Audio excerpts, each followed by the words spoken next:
অবশেষে পুনর্গঠিত আন্তর্জাতিক অপরাধ ট্রাইব্যুনাল শুরু হলো জুলাই হত্যাকাণ্ডের আনুষ্ঠানিক বিচার প্রক্রিয়া। রাজধানীর চাংখারপুলের শিক্ষার্থী আনাস সহ ৬ জনকে হত্যা মামলায় সাবেক ডিএমপি কমিশনার হাবিবুর রহমান সহ ৮ পুলিশ সদস্যের বিরুদ্ধে আনুষ্ঠানিক চার্জ দাখিল করা হয়েছে রোববার। এটি জুলাই আগস্টে মানবতাবিরোধী অপরাধের প্রথম কোনো মামলার ফরমাল চার্জ দাখিল, যার মাধ্যমে বিচার প্রক্রিয়া আনুষ্ঠানিকভাবে শুরু হলো। এর আগে সকালে এই মামলার ৪ আসামিকে আন্তর্জাতিক অপরাধ ট্রাইব্যুনালে আনা হয়।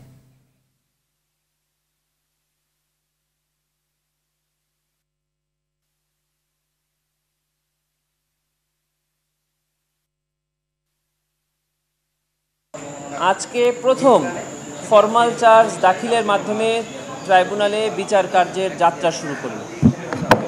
২৪-এর গণঅভ্যুত্থান চলাকালে চাংখারপুলে সংগঠিত মানবতাবিরোধী অপরাধের অভিযোগে ট্রাইব্যুনালের তদন্ত সংস্থায় পক্ষ থেকে চিফ প্রসিকিউটর বরাবর যে তদন্ত প্রতিবেদন দাখিল করা হয়েছিল, সেই তদন্ত প্রতিবেদন এবং বিভিন্ন ডকুমেন্ট পর্যালোচনা করে বিজ্ঞ চিফ প্রসিকিউটর আজকে ট্রাইব্যুনালে ফরমাল চার্জ দাখিল করেছেন।